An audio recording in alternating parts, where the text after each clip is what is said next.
For all you elk hunters out there, chasing turkeys is basically the same thing. I know the reaction you just gave me, but don't knock it till you try it, and don't try it without OnX. The Hunt app will not only help you find new areas on public ground, but I use it to find out landowner info to get permission on private ground that I see birds on as well. OnX Hunt has a special offer for you. Use code CAL to receive 20% off your membership at onxmaps.com/hunt and find more birds this spring. There's nothing like snook hook sets at dawn or catching a tarpon in the moonlight.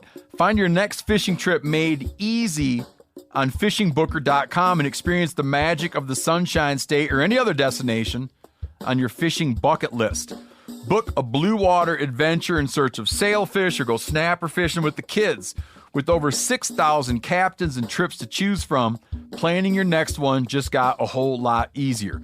Download the Fishing Booker app on the Google Play or App Store, or visit them online at fishingbooker.com to book your trip today. Hey, I just sat down with the owners and operators of Maui Nui Venison. They're on a mission to balance axis deer populations on Maui while giving back to the community and run a totally sustainable operation. For folks like me who want to get your own meat but aren't always successful, you can become a snack subscriber, get some axis deer sticks sent right to your door. Visit MauiNuiVenison.com. That's MAUINUI venison.com and use promo code CAL for 20% off your first order. From MeatEater's World News Headquarters in Bozeman, Montana, this is Cal's Weekend Review presented by Steel. Steel products are available only at authorized dealers. For more, go to steeldealers.com. Now, here's your host, Ryan Cal Callahan. You may recall last year when the Trump administration announced the opening of 850 new opportunities across more than 2.3 million acres at 147 national wildlife refuges and fish hatcheries. This was, at the time, billed as the largest expansion of fishing and hunting opportunities in U.S. Fish and Wildlife Service history. Well, recently, the Center for Biological Diversity filed a suit in a federal district court here in Montana.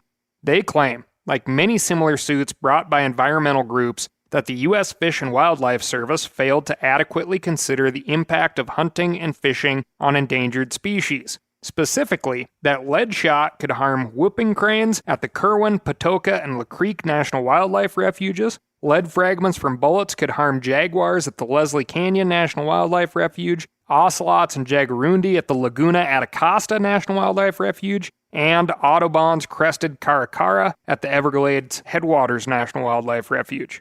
They also believe grizzly bears are in danger from hunters in Montana's Swan River National Wildlife Refuge. They worry increased hunting in these areas will result in more grizzly deaths due to self-defense shootings or mistakenly identifying grizzly as black bears. According to Section 7 of the Endangered Species Act, federal agencies may not fund or authorize any action that, quote, jeopardizes the continued existence of any listed species. The Center for Biological Diversity argues that expanding hunting and fishing does exactly that. It's true that lead in projectiles and fishing tackle can have adverse impacts on wildlife, specifically on predators and waterfowl.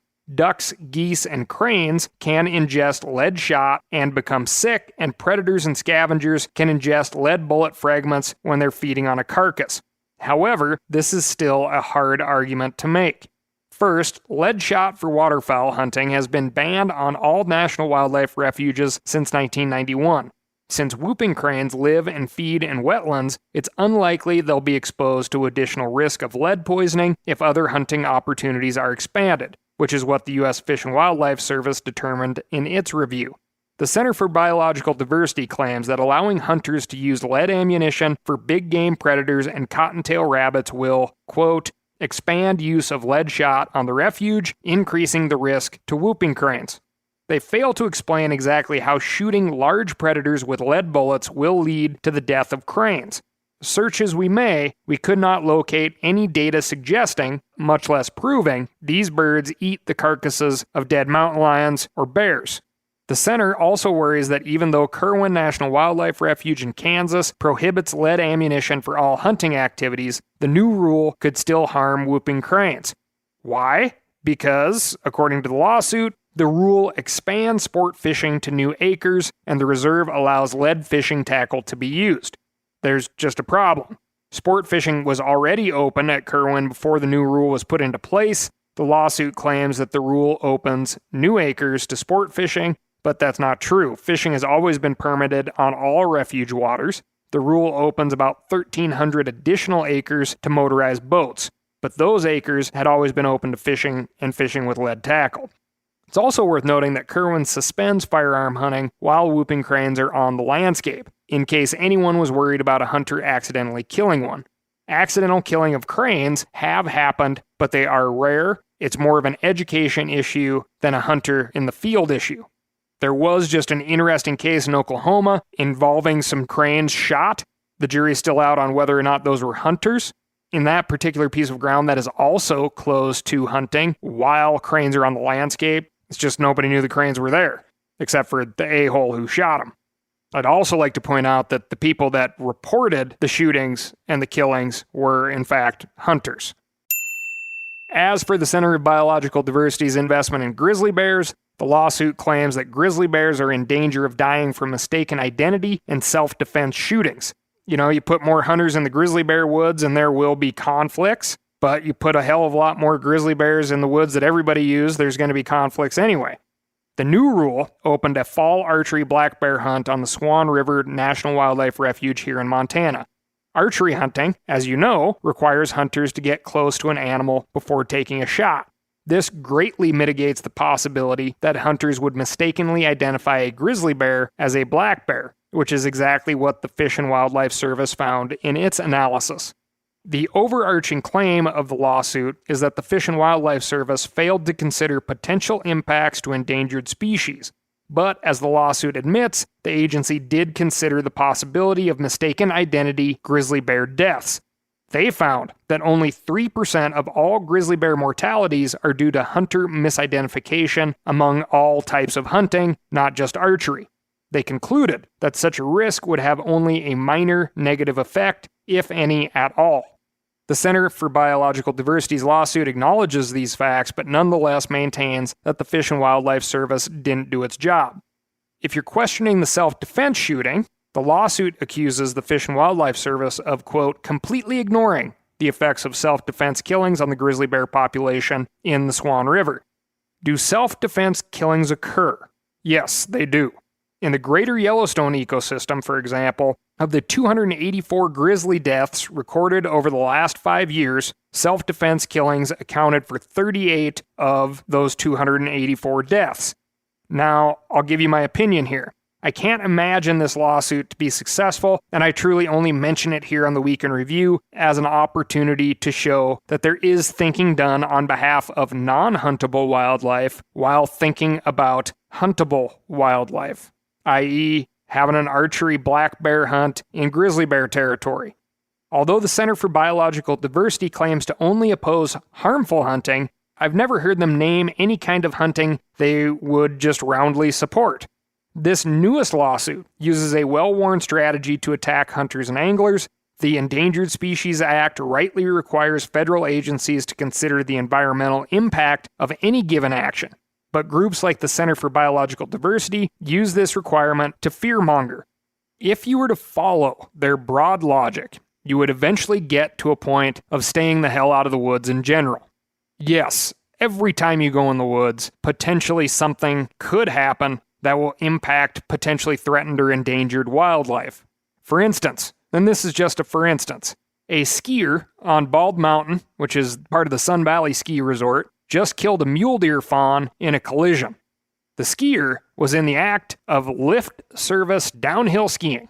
It was not his intention to do any grocery shopping or thrill killing while on the mountain. It just happened.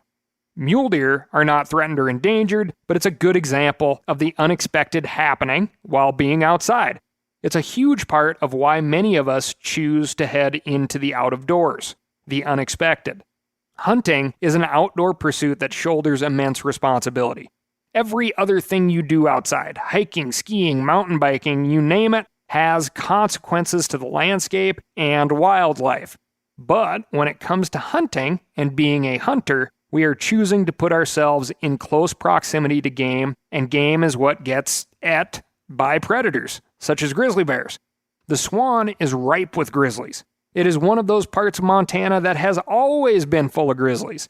If you are choosing to take advantage of this new black bear hunt, I would strongly consider packing bear spray. If you hunt the Swan in general, you already are. On top of that, you need to know how to use it. I would also speak with any hunter I came across in those woods and make sure that they are bear aware as well. Whether you love that old grizzly bear like I do, or hate them, we don't want hunters making mistakes. We want to be able to hunt this bear. We want this species to be back under state management and as far away from the ESA as possible. And for some reason, that conflict number of people in the out of doors running into bears and having a bad situation always gets used in an anti-hunter sort of way. So be prepared. If you're a hunter, know the risks, know your responsibilities, plan accordingly. This week, we've got hunter safety, Alaska, and venom. But first, I'm going to tell you about my week. As you know, I've been recording these a couple weeks out so we can take a little vacation time here. That's right, Phil. We're thinking of you. And I can't deny the fact that you like me. Right now, you like me. And now it's the new year. Is it a new you? Of course not. But it is an interesting time to consider what we would do differently. It appears that the ammunition shortage is becoming less of a thing, as every chunk of state ground around Bozeman is packed full of recreational shooters. If this is you, as it is me sometimes, be sure to pick up trash, especially if it isn't yours. Hell, pick up trash in general. If you hate your politics, and you hate when your hunting and politics get combined, do something about it. By, getting a little bit more political. Write in, call in, email in, and go to your local Fish and Game Commission meetings. Get acquainted with your state and federal representatives. You can always start by letting them know what you think they got right. There will be something, at a minimum, one thing, that your state legislature will have a public hearing on that has to do with your hunting and fishing rights. Go testify. It's not scary. It can be very impactful whether you're in support of or against of that issue. Make it happen. Run for office, county commissioner, school board, game commission, senator, president of the United States, or the frickin' trap club. If you feel that you are underrepresented and it's starting to really grind on you, these are things that you can do. We always need better people in office. Were you kidding about the presidential thing? No. What? Why? Yeah. Because, generally speaking, people don't like you. Shut up. Shut up. You're an idiot. Don't. You're an idiot. No, I could do that job. I can do that job. Okay. For all you elk hunters out there, chasing turkeys is basically the same thing. I know the reaction you just gave me, but don't knock it till you try it, and don't try it without OnX. The Hunt app will not only help you find new areas on public ground, but I use it to find out landowner info to get permission on private ground that I see birds on as well. OnX Hunt has a special offer for you. Use code CAL to receive 20% off your membership at onxmaps.com/hunt and find more birds this spring. Now, a lot of you guys are familiar with the old hunting tradition of eating, some organ, the heart or a chunk of liver off the first animal you kill. I had that when I was a little kid, and it was a big deal. Organ meats were always prized by frontier people who knew the importance of getting a lot of different minerals and nutrients. And as often is the case, those guys were onto something, because organs are among the most nutrient-rich foods on the planet. And you can get the same benefits your ancestors craved via convenient daily capsules from Heart and Soil, made exclusively from regeneratively raised, grass-fed, and finished cattle. Heart and Soil's unique freeze-drying process means all those important nutrients are trapped in, ensuring you experience every one of the benefits of nature's superfood in a clean, convenient, taste-free capsule. Find out more at heartandsoil.co. And make sure to use code MeatEater for 10% off your purchase. That's heartandsoil.co. Use the code MeatEater. You ever get that feeling you're stuck inside staring at screens and a primal urge kicks in? You crave wide open spaces, fresh air, the chance to connect with the land? Well, maybe it's time to find your own piece of the wild, but searching for property can be a maze. That's where Land.com comes in. They got millions of listings across the country, from mountain ranches to hidden fishing holes. Their search tools are like a seasoned guide helping you narrow down what you want. Land.com isn't just about buying and selling. It's about finding a place to hunt, fish, explore, or simply sit by a campfire and listen to the crickets. So head over to Land.com today to turn one day into today, because trust me, there's nothing quite like the feeling of standing on your own piece of earth. Moving on to a sticky topic, the hunting accident desk. A few weeks ago, as in probably a month ago, I told you about hunting in the United States and how it's never been safer. Fewer hunters are killed or injured today than at any time since state agencies started keeping track, and much of that is thanks to hunters following what they're taught in hunter safety courses. Of course, that doesn't mean we should let our guard down. Whether you've been hunting for 2 years or 2 decades, it's super important to practice safe gun handling, prepare for inclement weather, and wear your safety harness in the tree stand. Several tragic accidents from the last few weeks underline the importance of staying safe in the woods.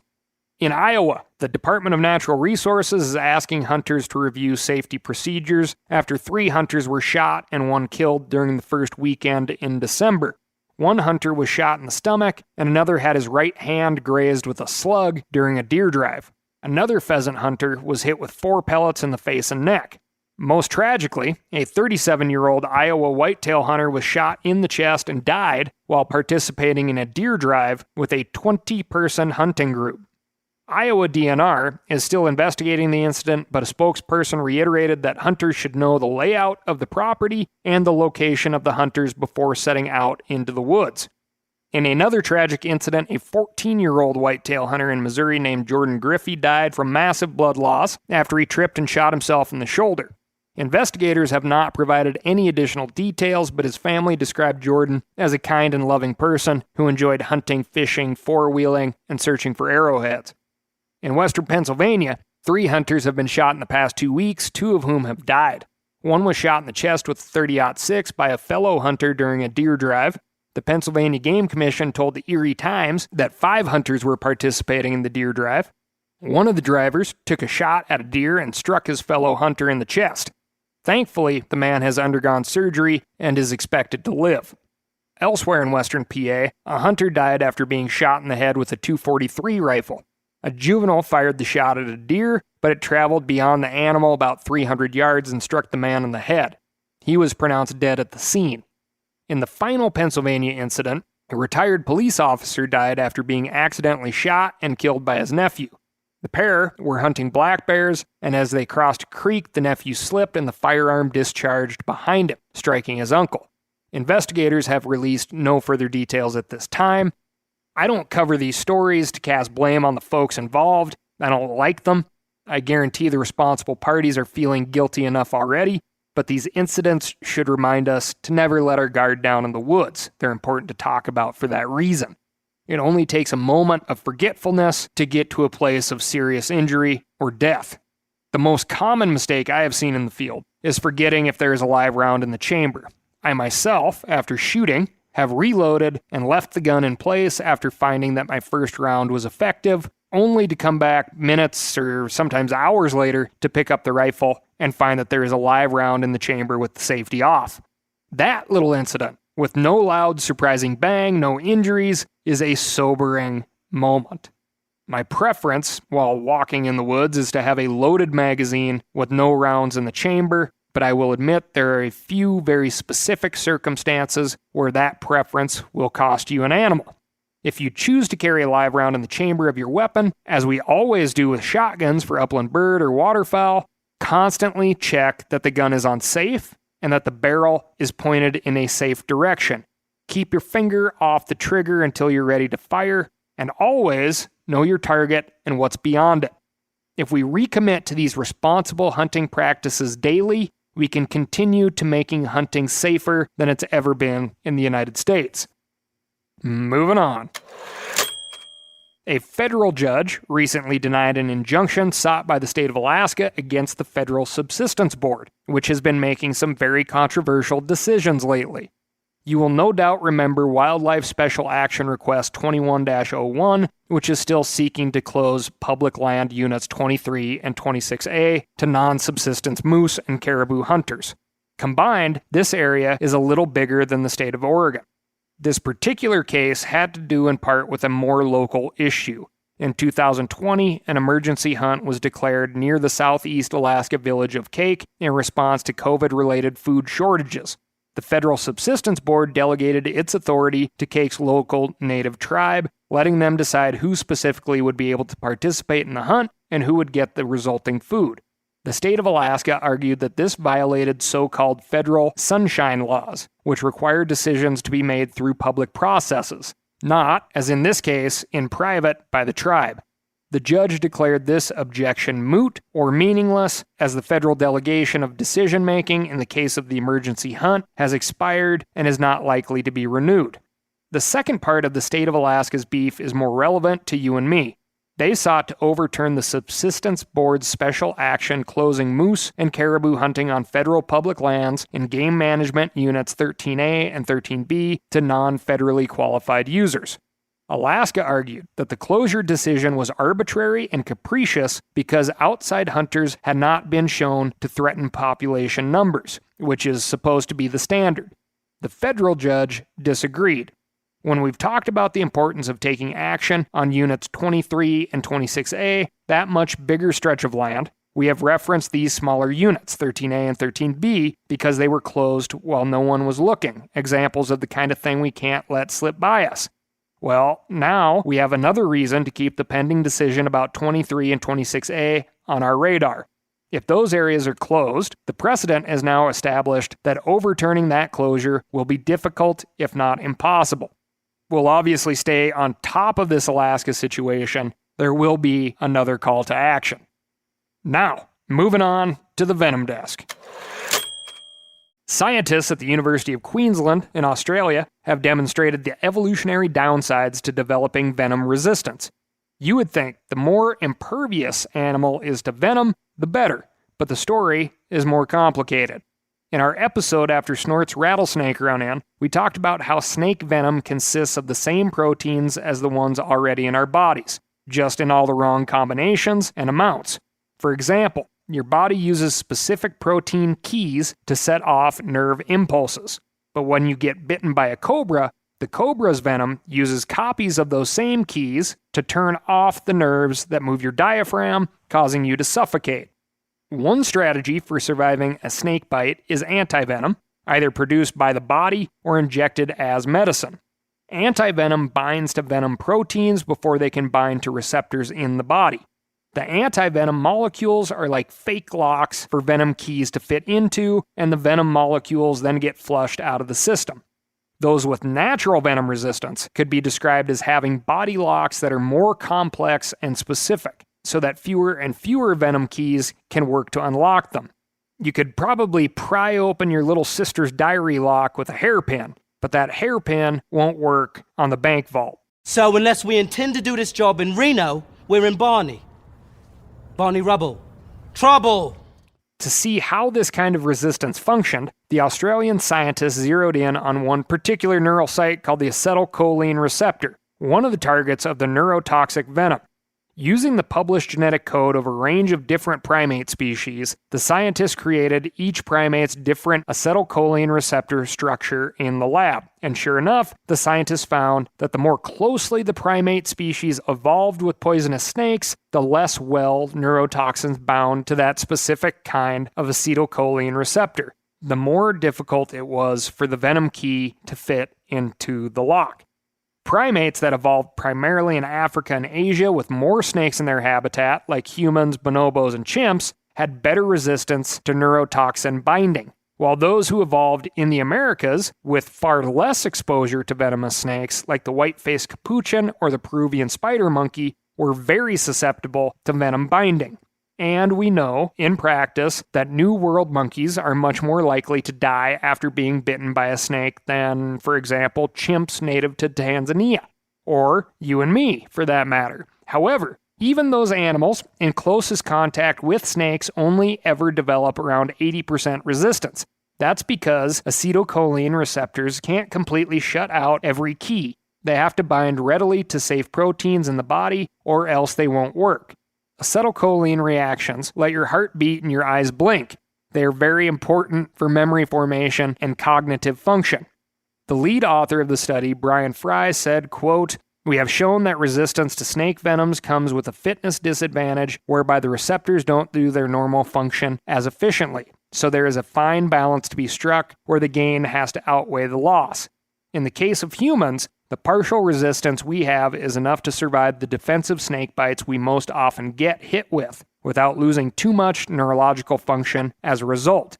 This same balance happens in other species as well, and sometimes losing venom resistance actually increases fitness, which is interesting to think about. If this were a video game, would you want your avatar to jump higher or be more resistant to venom? If you could choose right now to increase your physical abilities, but lose that built-in antivenom you didn't even ask for, would you do it? Probably not with a ticket to Australia in your hand, or in my experience, a good excuse to wander for a few days in the Owyhee wilderness in Idaho. That's all I've got for you this week. Thank you so much for listening. Remember, if you didn't get exactly what you wanted for Christmas, you can always go to www.steeldealers.com and find a local knowledgeable steel dealer near you. They'll get you set up with what you need and not with what you don't. And if you're looking for one more good deed to do this new year, write in to ASKCAL, that's Ask Cal, at themeateater.com and let me know what's going on in your neck of the woods. Thanks again, and I'll talk to you next week.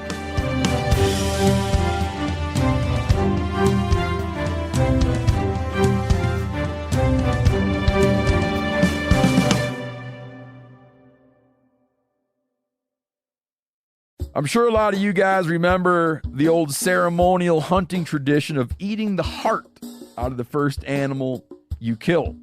Meat from those organs are among the most nutrient-rich foods on the planet. You can get those same benefits your ancestors craved via convenient daily capsules from Heart and Soil. Find out more at heartandsoil.co. And remember, use code MeatEater for 10% off your purchase. Outdoor adventure won't wait for engine problems. Things like hard starts, rough performance, and lost fuel economy are often caused by fuel gum and varnish buildup. Seafoam can help your engine run better and last longer. Simply pour a can in your gas tank. Hunters and anglers rely on Seafoam to keep their engines running the way it should the entire season. Pick up a can of Seafoam today at your local auto parts store or visit seafoamworks.com to learn more. That's seafoamworks.com to learn more.